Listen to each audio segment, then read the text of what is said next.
रामराम मंडळी. मी कृष्ण आत्रे आणि आपण बघत आहात माझा संवाद. आज 19 तारीख आहे आणि आपल्याला माहिती आहे 19 तारखेला काय होणार आहे. आपलं एक राजकीय भविष्य ते सध्या सोशल मीडियामध्ये त्यांची फार चर्चा चालू आहे की 19 डिसेंबरला एक अमेरिकेमध्ये काही एपिस्टॉईन फाईल म्हणून आहे तिचं ते त्याच्यावरचा पडदा उठणार आहे आणि मोठमोठे जे काही सेलिब्रिटीज आहे भारतातले आजी माजी खासदार आहे त्यांच्या पण त्याच्यामध्ये फाईल्स आहे म्हणे. त्यांनी जे काय काळे धंदे केले किंवा काय काय उद्योग केले त्याची एक फाईल उघडणार आहे आणि त्यामुळे भारतामध्ये मोठी उलथापालथ होऊन भारताचा पंतप्रधान सत्ता बदल होणार आहे आणि महाराष्ट्रातली दोन मराठी लोक दोन मराठी म्हणजे मराठी पंतप्रधान होणार आहे म्हणून अशी एक भविष्यवाणी आपले एक राजकीय भविष्य ते माजी मुख्यमंत्री पृथ्वीराज बाबा चव्हाण यांनी मागच्या 8 दिवसापूर्वी किंवा 5-6 दिवसापूर्वी त्यांनी एका पत्रकार परिषदेमध्ये घेऊन ती उच्चारणा केलेली होती. आणि आज 19 डिसेंबर आहे, सकाळी 9 वाजता मी बोलतोय मित्रांनो. अजून तर काय तशी काही बातमी सध्या आलेली नाही, परंतु अजून 15-16 घंटे आहे, 15-14 घंटे 14-15 घंटे ह्या 24 घंटेच्या 19 डिसेंबरला. तोपर्यंत कदाचित त्यांची भविष्यवाणी खरी होते की काय अशी आशा करूया. म्हणजे मग एक नवीन भविष्य तर आपल्याला मिळेल आणि जे काही त्यांचं भविष्य आहे इथून पुढं त्यांना सोन्याचे दिवस येतील अशी अपेक्षा धरूया मित्रांनो. मित्रांनो, काँग्रेस पक्षाच्या नेत्यांना काय झालं आहे सध्या तेच कळत नाही. आता मी ही जी चर्चा केली ते आपल्याला कळलं असेल की मी कशाबद्दल बोलतो. 19 डिसेंबरच्या जी काय त्यांनी भविष्यवाणी केलेली होती त्याचा तर फज्जा जोडणार आहे. अशी कोणती हालचाल नाही आणि सांगता येत नाही, होणार पण नाही. आणि मराठी पंतप्रधान होणार म्हणजे कोण? ते तर काय बारामतीचे काका तर काय होऊ शकणार नाही किंवा सांगलीचे साताऱ्याचे पण होणार नाही. होऊ शकतं तर नागपूरकरच होऊ शकतात. आता दोघं नागपूरचे, नितीन गडकरी आणि मुख्यमंत्री देवेंद्र फडणवीस. पण त्यांनी पण मुख्यमंत्री फडणवीसनं तर बाबांच्या बाबतीत काय चर्चा केली आपण सोशल मीडियावर ऐकलं असेल मित्रांनो, की त्यांना सध्या उपचाराची गरज आहे वगैरे वगैरे आपण ऐकलं असेल.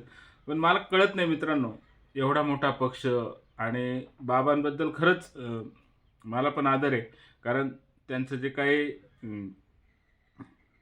वाक्चातुर्य म्हणू आपण किंवा बुद्धिमत्ता म्हणू ती वाखाणण्याजोगी आहे. कारण पंतप्रधान कार्यालयामध्ये ते एक मंत्री होते, पंतप्रधान कार्यालयाचे मोठे अभ्यासू व्यक्ती आहे आणि आपल्याकडे 2-2.5 वर्ष ते मुख्यमंत्री होते. आणि अशा व्यक्तीने असं एक वक्तव्य करावं. त्याचबरोबर हे एवढं करून पण ते थांबले नाही मित्रांनो. म्हणजे भारताचे पंतप्रधान बदलणार आणि मराठी होणार हे ती घोषणा केलीच. त्याचबरोबर त्यांनी जे काय ऑपरेशन सिंदूर झाले पहलगाममध्ये आपल्या माता भगिनींचं कुंकू पुसलं गेलं, धर्म विचारून अतिरेक्यांनी आपल्या नागरिकांची हत्या केली आणि जवळजवळ 19-21 लोकांना गोळ्या मारल्या, धर्म विचारून मारल्या. पण हे काँग्रेसचे लोक असे सांगत नाही की धर्म विचारून मारला, बरोबर आहे की नाही. अतिरेकींनी हल्ला केला बाबा, त्यात आपले नागरिक गेले असं त्यांचं वक्तव्य. आणि त्याला प्रत्युत्तर म्हणून पंतप्रधान मोदी साहेबांनी ऑपरेशन सिंदूर सुरू केलं. त्याच्यात काय काय झालं आपल्याला सगळ्यांना माहिती आहे. कशा प्रकारे ते युद्ध झालं, 2-3 दिवसात कसं ते स्थगित करण्यात आलं. अजून पण फक्त स्टॉप केलेला आहे हो त्याला, आपण जे काय म्हणतो ना, पूर्ण थांबलेलं नाही. ते कधी पण होऊ शकतं अशी घोषणा पंतप्रधानांनी केलेली आहे. त्या संदर्भात पण त्यांनी वक्तव्य केलं की पहिल्याच दिवशी भारताचे विमानं खाली होते, पहिल्याच दिवशी भारताचा पराभव झाला वगैरे वगैरे. त्यांची मुक्ताफळं आपण ऐकले असेल मित्रांनो. म्हणजे मला एक आश्चर्य वाटतं काँग्रेसच्या नेत्यांचं की जे एवढ्या मोठ्या सत्तेस्थानी त्यांनी कारभार केलेला आहे, पाहिलेला आहे. सगळी काही राजकीय परिस्थिती त्यांना माहिती आहे. अशी असताना सुद्धा हे लोक आपल्याच पक्षाच्या किंवा स्वतःच्याच पायावर कुरड का मारून घेतं मला काही कळत नाही. आता बरेचसे विश्लेषक त्यांच्यावर तुटून पडलेलं आपण बघितलं असेल, अनेक प्रकारचे व्हिडिओ आपण बघितले असेल मित्रांनो. परंतु मला एक म्हणायचं की आता बाबांचं वय पण झालेलं आहे. आता ते काय मुख्यमंत्री पण होऊ शकत नाही किंवा कोणत्या सत्तास्थानी पण ते जाऊ शकत नाही. आणि अशा परिस्थितीमध्ये का बरं त्यांनी वक्तव्य केलं? तर असे बरेच जण सांगतात की राजकीय विश्लेषक की ते आपल्या पक्ष नेतृत्वांच्या नजरेमध्ये आपण यावं.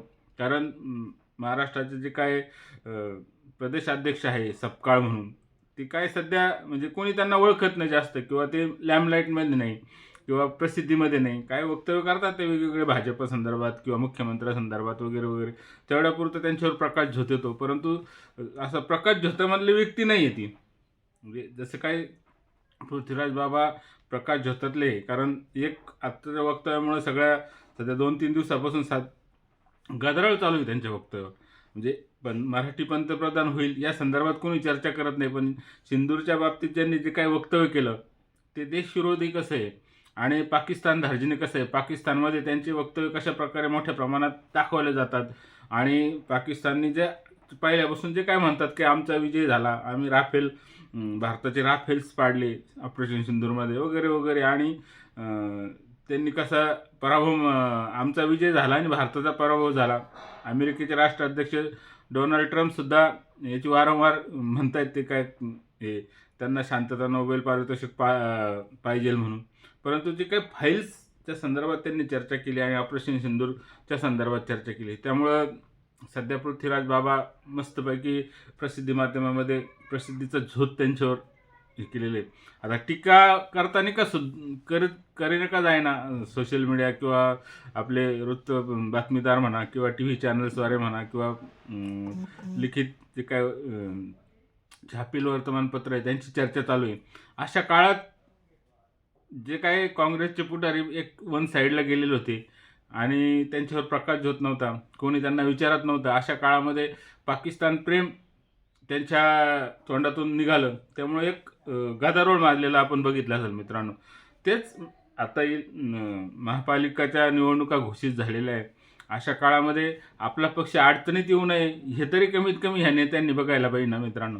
आता आपला पक्षाचा पराभव कसा होईल आणि कमीत कमी जागा कशा मिळतील आपल्या पक्षाला, जे काय 29 महापालिकेची निवडणूक लागणार त्यातली एक पण आपल्या पक्षाला मिळू नये अशी जी काही त्यांची धारणा आहे नेत्यांची, त्यामुळं कदाचित असे वक्तव्य करतात का काय.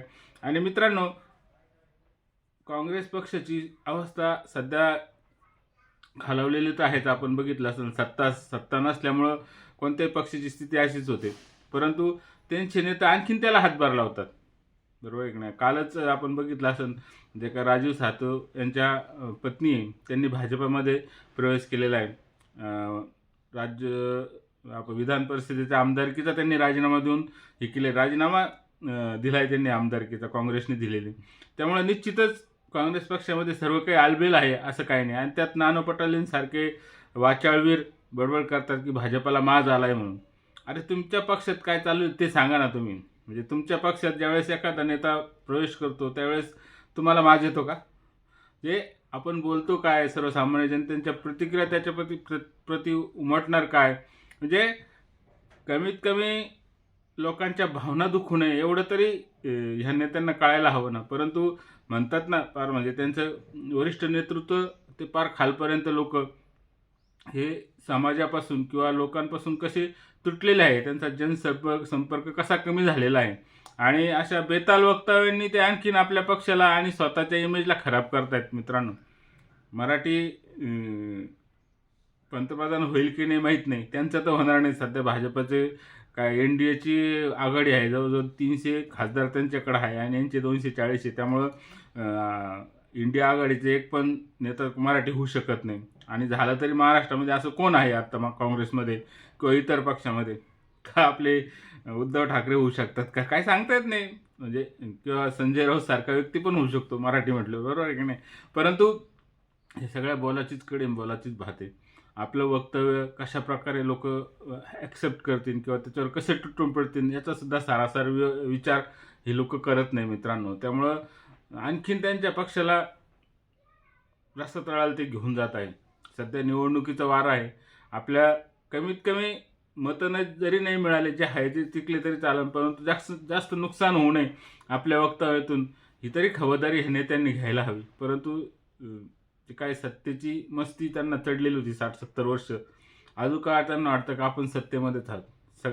सगळ्यात महत्त्वाचं म्हणजे ऑपरेशन सिंदूरवर जे काही त्यांनी वक्तव्य केलं ते अजिबात क्षमा करण्याजोग्य नाही. आणि वरून शहाजोगपणा असा की मी याबद्दल माफी मागणार नाही.